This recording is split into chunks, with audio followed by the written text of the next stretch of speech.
오늘은 사도행전 시작합니다. 사도행전 1장 1절에서 11절 가운데 여러분들 다 암송하셨죠? 사도행전 1장 8절 다 같이 큰 소리로 선포해 봅시다. 시작! 오직 성령이 너희에게 임하시면 너희가 권능을 받고 예루살렘과 온 유대와 사마리아와 땅끝까지 이르러 내 증인이 되리라 하시니라. 아멘. 오늘은 오직 성령이 너희에게 임하시면 이라는 말씀으로 박철수 목사님께서 말씀 전해주시겠습니다. 기도드리고 말씀 전하기로 하겠습니다. 하나님 아버지, 은혜와 사랑을 감사를 드립니다. 아버지, 모든 걸 주관하신 주님께 감사를 드립니다. 날마다의 삶 속에서 저희가 내 의와 능이 아니라 주님만을 바라보면서 살 수 있도록 저희 마음 중심을 잡아주시고 저희 믿음을 더하여 주옵소서. 이 시간 함께하여 주옵소서. 예수님 이름으로 기도드립니다. 아멘. 사도행전이란 게 무슨 뜻일까요? 사도들의 행적을 전하는 글. 사도가 뭐죠? 누구죠? 보내심을 받은 자들, 사도들. 그래서 사도행전은 크게 두 부분으로 나눌 수 있어요. 1장에서 12장까지, 그리고 13장에서 28장까지. 1장에서 12장까지의 주인공은 누굴까요? 주인공이니까 좀 이상하다. 중심 인물은 베드로. 그래서 1장에서 12장까지는 베드로 행전이라고도 합니다. 13장에서 28절까지는 중심 인물이 바울. 그래서 바울 행전이라고 그럽니다. 자, 그러면 복음서하고 사도행전하고 뭐가 다를까요? 복음서는 뭐죠? 예수님이 태어나시고 사역하시고 십자가에 못 박혀 죽으시고 사흘 만에 부활하시고 그리고 승천하시고 하나님 우편에 앉아 계시다가 재림하여서 심판으로 오신다. 이게 복음서의 내용입니다. 그죠? 그걸 우리가 복음 그러잖아요. 기쁜 소식. 그게 왜 기쁜 소식일까요? 사람은 죄인인데 죄 때문에 죽을 수밖에 없는 존재인데 그 죄인을 하나님이 사랑하셨다. 그래서 죄인을 구원하기 위해서는 죄인이 죄인을 구원하지 못한다. 그래서 죄인이 아닌 사람이 죄인을 구원해야 된다. 그게 누구다? 예수 그리스도다. 그래서 하나님 뜻에 의해서 예수님이 육신을 입고 이 땅에 오셨죠. 어떻게? 성령으로 잉태하여. 그러면 이제 거기서 이제 성령으로 잉태했다는 뜻은 죄가 없으시다. 이런 건데, 그렇지만은 예수님은 사람으로 겪을 걸 전부 겪으셨다. 정결제도 치르셨고 할례도 행하셨고 그리고 사역을 하시고 죄인들의 죄를 전부 짊어지시고 그걸 우리가 대속 그러잖아요. 십자가에 못 박혀 돌아가셨다. 그래서 죄인들의 죄를 사하셨다. 그래서 죄인들이 예수를 믿으면은 예수님의 부활에 동참한다. 구원을 얻을 수 있다. 죄인이 구원을 얻을 수 있는 게 기쁜 소식이다. 이게 바로 복음이다. 복음서의 내용은 그겁니다. 사도행전은 그러면은 그 복음을 전파하는 게 사도행전입니다. 자, 그러면은 1장에서 12절이 베드로 위주고 13장에서 28절까지가 바울 위주라고 그랬는데 사도행전의 주인공은 누구일까요? 예, 성령님. 예수님이 또 다른 보혜사를 보내시겠다. 성령을 보냈습니다. 그러니까 사도행전을 다른 말로는 성령행전이라고 합니다. 거기에는 많은 뜻이 있습니다. 우리가 복음을 전파해야 되는데 어떻게 해야 되느냐? 믿음만 가지고는 안 된다. 뭐가 있어야 된다? 성령이 임하여야 된다.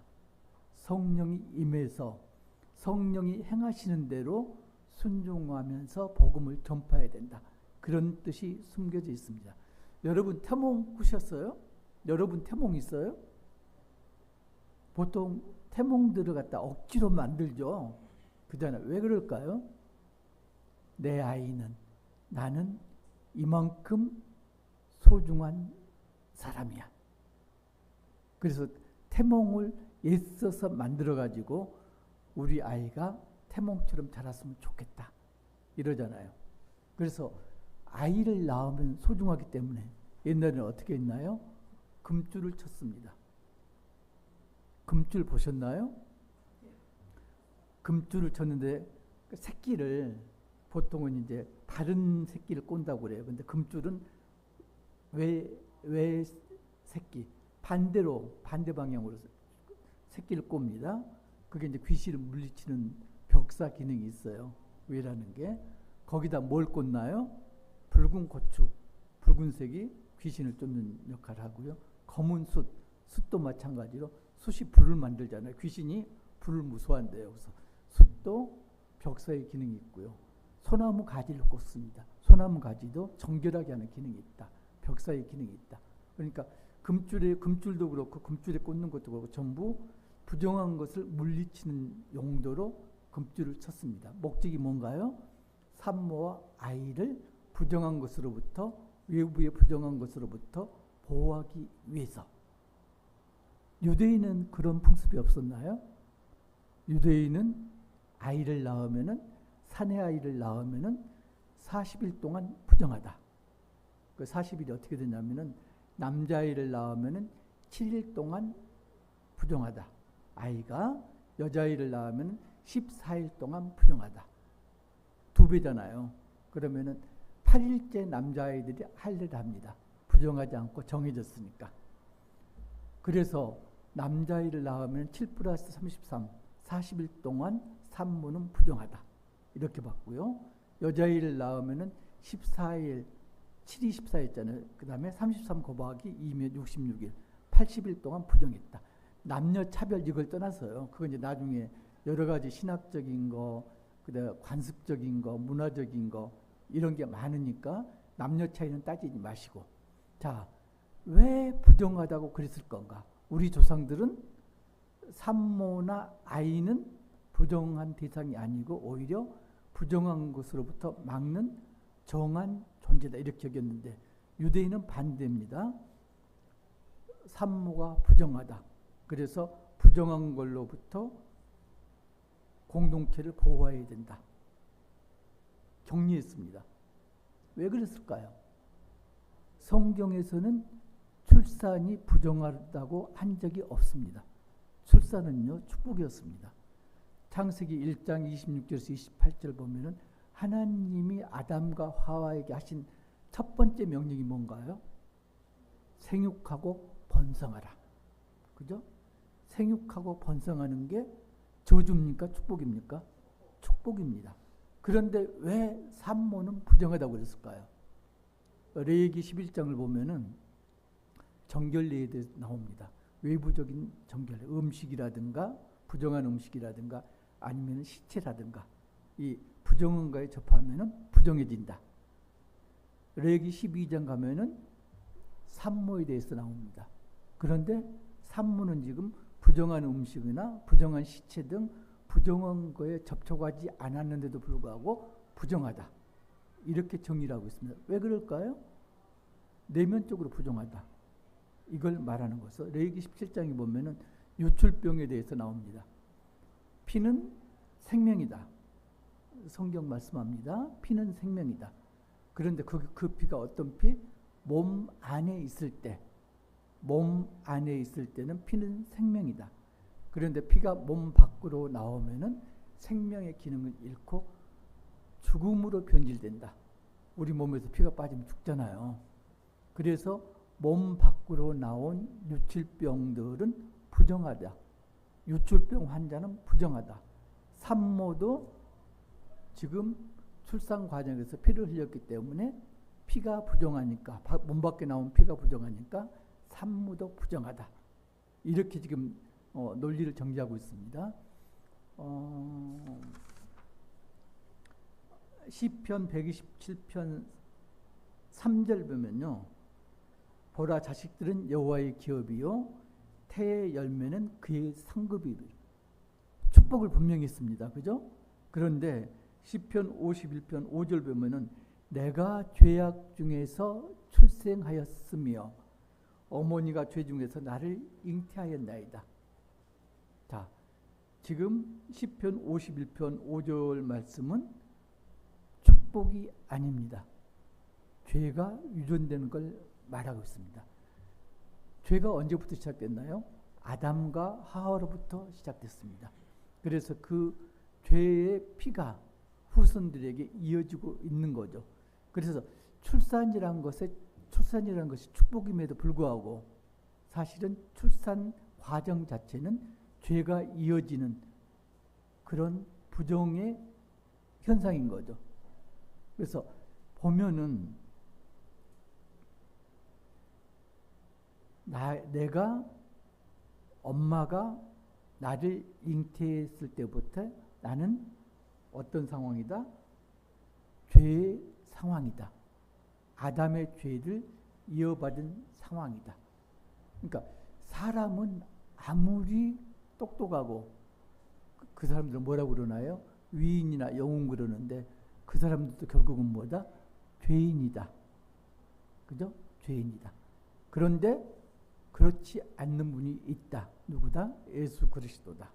그래서 오늘 사도행전 1장 보면은 데오빌로요, 내가 먼저 쓴 글에는 무릇 예수께서 행하시며 가르치시기를 시작하신부터 그가 택하신 사도들에게 성령으로 명하시고 승천하신 날까지의 일을 기록하였노라.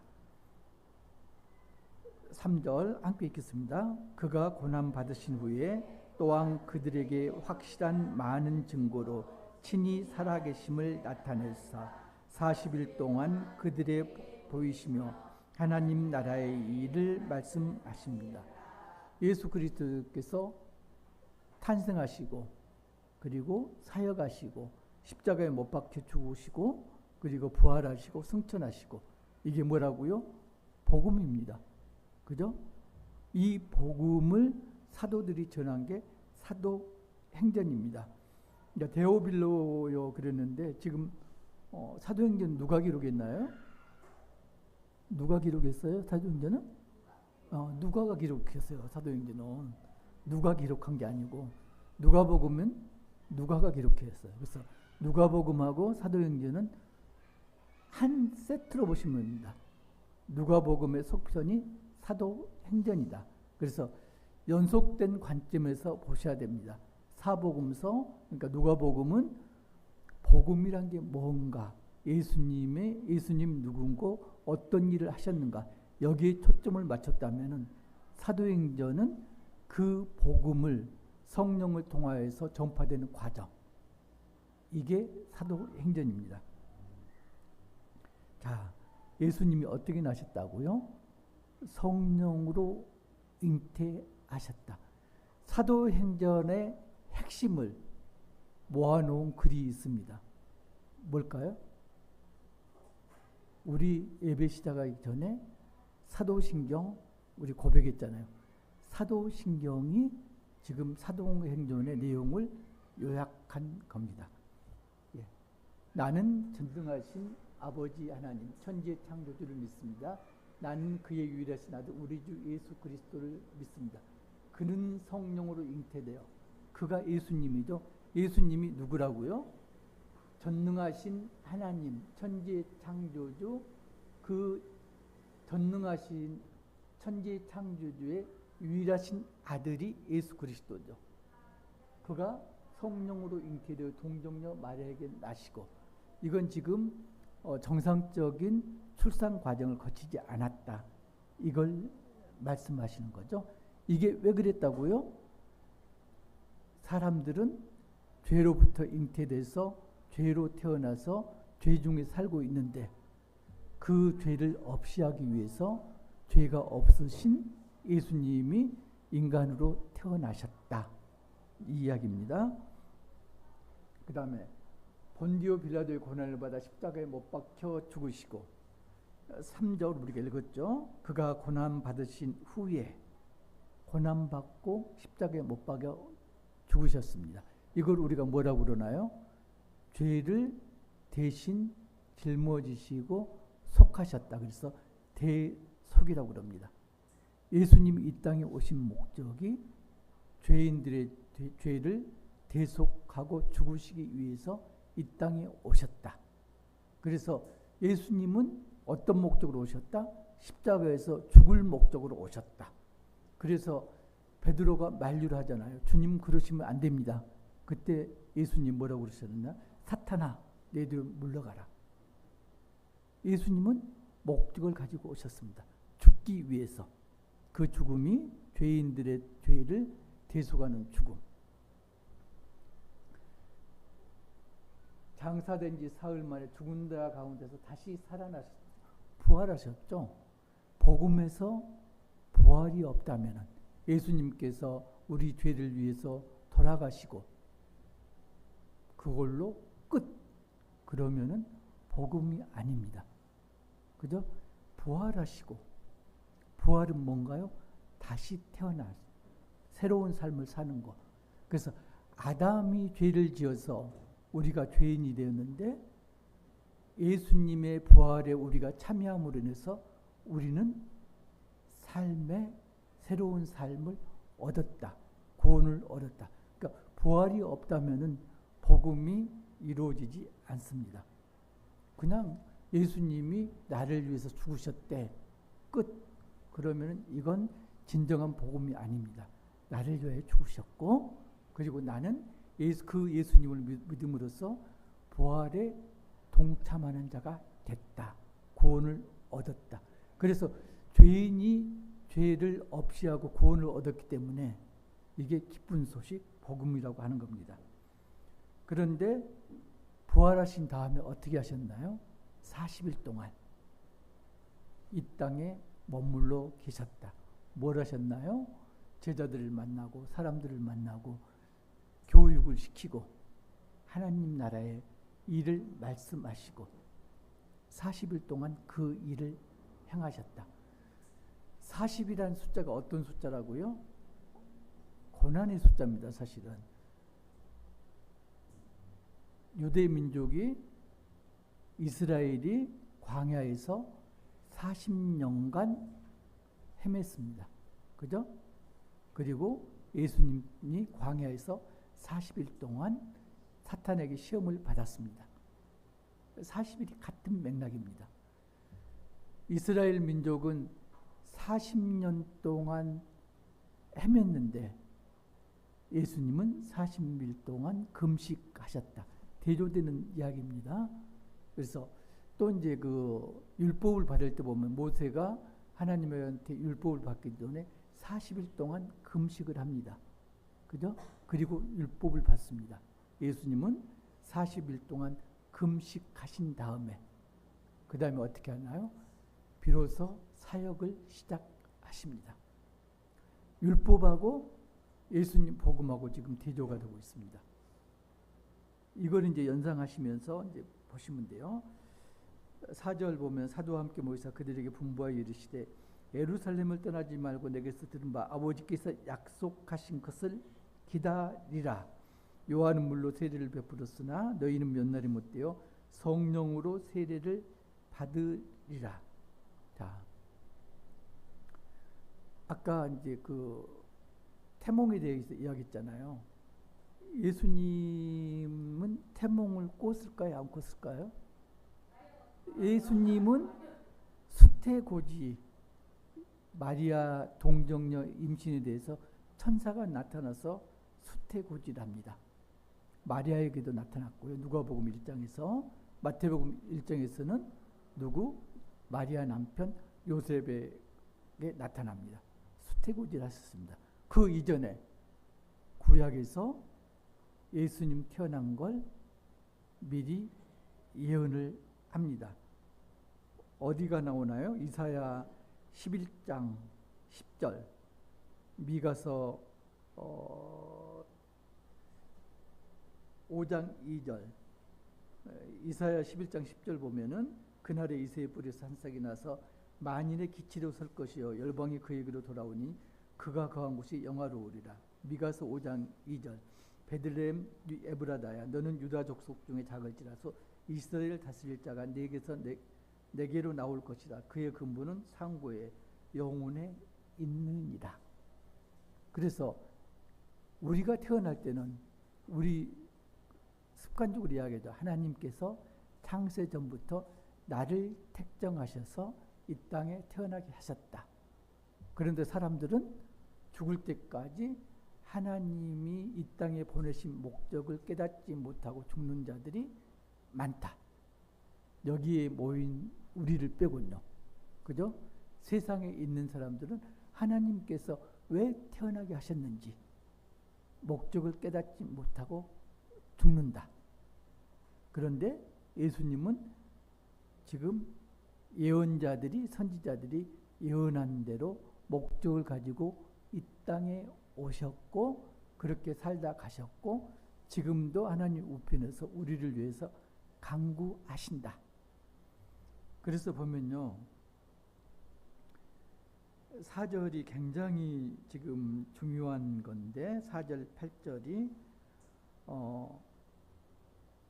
그들에게 분부하여 이르시되 예루살렘을 떠나지 말고 내게서 들은 바 아버지께서 약속하신 것을 기다리라. 누가복음 보면요. 처음 시작을 어디서 하나요? 성전에서 처음 시작이 예수님 생애가 시작됩니다. 성전에서 누구? 사가랴 만나고 그죠?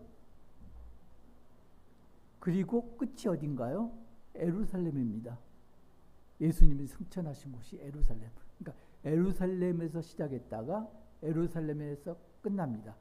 좀 더 좁히면은 성전에서 시작했다가 성전에서 기도하면서 누가복음이 끝납니다. 그죠? 자, 사도행전이 누가복음을 이어서 지금 예루살렘에서 이야기하고 있습니다. 6절 보면 요한은 물로 세례를 베풀었으나 너희는 몇 날이 못해 성령으로 세례를 베풀리라. 자, 언제까지 기다리라? 성령을 받을 때까지. 내가 하늘로 올라가서 나 대신 보혜사 성령을 보낼 것이다. 그 성령이 너희에게 임할 때까지 너희는 예루살렘에 떠나지 말고 성령을 기다리라. 시사하는 바가 큽니다. 우리가 예수님을 믿었습니다. 전도할 마음이 불같이 일어납니다. 저도 그 초기에 그랬거든요. 6개월 안 됐을 때 선교사를 나가겠다. 아주 초기에 섬기던 교회. 그때 이제 그 중국 선교 문이 안 열릴 때였는데 중국 선교를 하려면 어떻게 했냐면은 회사를 설립하고 회사 경영 목적으로 중국의 선교사들이 들어갑니다. 회사를 설립하려면은 10명 정도의 이사가 필요합니다. 보통 7명인데 10명 정도 합니다. 그래서 선교사로 가겠다. 그랬는데 어떻게 했을까요? 그 목회자들이 이걸 분별을 잘못하면 그래, 네 믿음 좋아, 선교사로 가자. 훈련을 시킵니다. 그런 데가 많고요. 부추겨 가지고 그런 데도 있고요.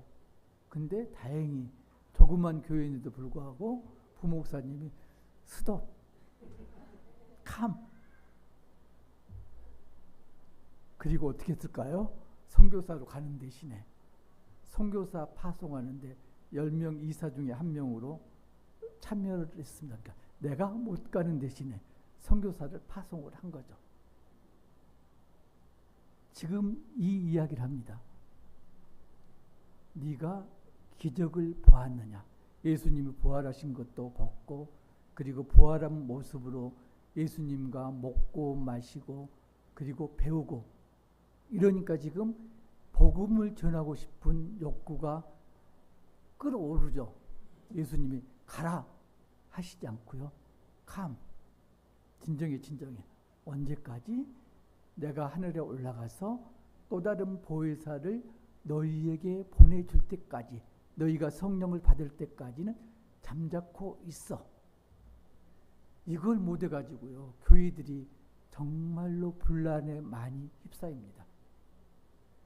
성령을 받고 성령이 이끄시는 대로 사역을 해야 되는데 그게 아니죠. 담임 목사님이 끌어올랐습니다. 어디 선교해야 돼? 꽂혔습니다. 그래서 몰아붙입니다. 어떻게 될까요? 망합니다. 성도들은 시험에 들고요. 교회는 깨지고요. 이런 게 비일비재합니다. 왜? 성령을 기다리지 못했기 때문에. 교회만 그런 게 아니고요. 우리 일상생활에서도 그럽니다. 하나님, 정말로 좋은 기회예요. 도와주세요. 그럴 줄 믿습니다. 그리고 일을 시작합니다. 하나님이 뭐라고 그러셨나요? 성령이 이끄실 때까지 기다려.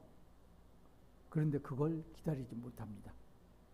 그리고 일을 해서 망합니다. 원망합니다. 원망을 합니다. 하나님, 왜 안 도와주세요?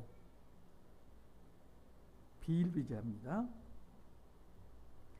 자, 6절, 7절은 이제 일반적인 이야기입니다. 이스라엘이 메시아를 어떻게 봤다? 이스라엘의 구원자로 생각을 했다. 제자들도 똑같이 예수님을 이스라엘을 독립시킬 왕으로 여겼다. 그래서 예수님이 왕이 되면은 나도 한 자리 해야지. 그래서 예수님 우편에 예수님 좌편에 내가 앉겠다. 자리 다툼을 제자들이 했었습니다. 그죠? 그 이야기. 아직까지도 그 이야기를 합니다. 예수님, 이제 때가 왔나요? 예수님이 그러죠. 때와 시기는 아버지 고난에 두셨으니 너희가 알 바 아니다. 그리고 8절 함께 읽겠습니다. 시작. 오직 성령이 너희에게 임하시니 너희가 권능을 받고 예루살렘과 온 유대와 사마리아 땅 끝까지 이르러 내 증인이 되시라 하시니라. 자, 오직 성령이 너희에게 임하시면 너희가 권능을 받고, 권능을 언제 받아요? 성령이 임하실 때 권능을 받습니다. 그 다음에 비로소 예루살렘과 유대와 사마리아 땅 끝까지 이르러 내 증인이 되리라. 순서가 있습니다. 무조건 내 증인이 되라. 땅 끝까지 내 증인이 되라 하시지 않고요. 그 전에 성령이 너희에게 임하고 너희가 성령으로 인해서 권능을 받으면 그 다음에야 복음을 전파해라. 덜 깊게 내가 복음에 대해서 완전히 모르는 상태에서 복음을 전하면 그 복음이 사람들에게 전해질까요? 안 전해집니다. 나도 확신하지 못하는데 내가 믿지 못하는 것을 다른 사람은 더더욱 믿지 못합니다. 로마서 10장 10절, 14절 한 목소리로 합독하시겠습니다. 시작. 사람이 마음으로 믿어 의에 이르고 입으로 시인하여 구원에 이르느니라. 14절. 그런즉 그들이 믿지 아니하는 일을 어찌 부르리요? 듣지도 못한 일을 어찌 믿으리요? 전파하는 자가 없이 어찌 들으리요? 자, 우리는 지금 우리가 예수님을 믿는 목적을 어디다 두고 있나요? 구원에 두고 있습니다. 내 구원. 그죠? 내가 부활해서 영생을 얻는 게 지금 우리가 예수님을 믿는 목적으로 두고 있습니다. 그런데 사도행전에서는 어떻게 이야기하나요? 이미 너는 믿었고 입으로 시인해서 구원을 얻었고 그 다음은 어떻게 된다? 네가 믿는 복음을 전파해야 된다. 14절 보면요. 전파하는 자가 없이 어찌 들으리요? 전에 듣지 못하면은 믿을 수가 없어. 근데요. 15절 초반부 보면 더 재밌어요. 보내심을 받지 않았으면 어찌 전파하리요? 그러니까 전파는 누가 한다? 보내심을 받은 자들이 전파를 한다. 그리고 전파하는 자가 있어야지 예수님을 모르는 자가 예수님 복음에 대해서 들을 수가 있다. 그리고 듣지도 못한 일을 어찌 믿으려? 전파해서 들어야지 예수님을 믿을 수가 있다. 예수님에 대한 소식을 들어야지 비로소 예수님을 부를 수 있다. 예수님을 메시아라 구세주라 부를 수가 있다. 이 말씀을 하고 있습니다. 요코이 동굴이라고 혹시 들어보셨어요? 괌에 있다고 그래요. 1972년도에 괌에서 58세의 남자가 발견이 됐습니다. 괌이 국적이 어디일 것 같아요? 일본에서 그 연합군하고 전쟁을 할 때 괌에 군인을 파송했습니다. 그 중에 한 명이 요코이입니다. 요코이는 1945년도에 일본이 패망한 걸 그 소식을 듣지 못했습니다.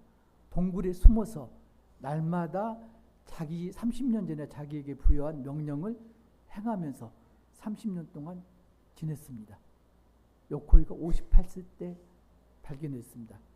그러니까 30년이니까 20대 후반부터 괌에 있은 거죠. 이 사람이 전쟁이 끝난 걸 모르고 여전히 30년 동안 전쟁 가운데서 살고 있었습니다. 왜 그랬을까요? 전쟁이 끝났다는 걸 전해 듣지 못했습니다. 그죠? 누군가가 전해줬다면 그걸 들었을 텐데 전해 듣지를 못했습니다. 그래서 30년이 지났지만은 요코이는 여전히 전쟁 중이었습니다. 우리가 사는 요나서 5장 세상도 마찬가지입니다. 요코이처럼 예수님에 대해서 듣지 못한 자들이 허다합니다. 요코이에게 복음은 뭘까요? 전쟁이 끝났다. 이게 복음입니다. 근데 그걸 전해주는 사람이 없었습니다. 우리는 믿죠? 사도신경 마지막 절에서 우리 고백을 하잖아요. 마지막 절. 자, 나는 성령을 믿으며 거룩한 공교회와 성도의 교제와 죄를 용서받는가 몸의 부활과 영생을 믿습니다. 자, 내가 예수님 믿고 구원을 얻었다. 어떤 삶을 살아야 되죠? 구원에 합당한 삶. 그게 뭔가요? 변화된 삶을 살아야 합니다. 우리가 보통 회심했다고 하는데 회심한 이후에는 내가 새 사람으로, 옛사람이 아니고 새 사람으로 삶을 살아야 됩니다. 그게 뭔가요? 거룩한 공교회, 교회 공동체에서 떠나면 안 됩니다. 나는 구원 얻었어. 그런데 교회 공동체에 소속되어 있지 않다면 이건 완전히 구원받은 게 아닙니다. 성도의 교제, 교회의 공동체에서 성도들의 교제가 일어납니다. 나는 누구 집사도 보기 싫고 누구 장로도 보기 싫으니까 사람도 사귀지 않아. 이렇게 해갖고는 구원에 도달하지 못합니다. 죄를 용서받는 것, 몸의 부활과 영생을 아무리 믿더라도 변화된 삶을 살지 못한다면 구원에 이르지 못합니다. 여기까지가 이제 복음입니다. 사도행전에서는 한 발 더 나갑니다. 어떻게 해야 되느냐? 아까 말했죠. 오직 성령이 너희에게 임하시면, 여러분들은 지금 성령이 임한 상태입니까? 성령이 임해서 권능을 받은 상태입니까? 여러분이 지금 있는 곳은 어디입니까? 예루살렘입니까? 유대입니까? 사마리아입니까? 아니면 땅끝입니까? 너무 서두르시면 안 됩니다. 그 땅끝인 내 가족 불쌍하고요, 시급하다고 해도 언제까지 기다려야 된다? 성령이 임할 때까지. 그래서 권능이 생길 때까지 기다려야 됩니다. 성령이 임하고 권능이 생기면 어떻게 될까요? 내 삶의 모습이 변합니다. 옛사람이 없어지고 옛사람을 벗고 새 사람으로의 변화된 삶을 살게 됩니다. 그때야 비로소 내가 입을 열지 않더라도 땅끝에 있는 내 가족이 복음을 받아들입니다. 입으로 아무리 전해도 받아들이지 못합니다. 이 사람들이 보는 건 뭔가요? 나를 보고 있습니다. 너 얼마나 변했는지 보자. 그리고 살살 건드립니다. 이것도 네가 견뎌? 이래도 네가 화를 안 내? 살살 건드립니다. 화를 내면요, 돌아오면 타버리 됩니다. 온 상태로 돌아갑니다. 내가 진정으로 변화되었다면 그 전제가 뭔가요? 성령이 임하고 그리고 권능이 내게 임했을 때 나는 비로소 어떤 상황이다? 복음을 전파할 그런 상황이 되었다. 여러분은 어떠세요? 복음을 전하려고 노력하시나요?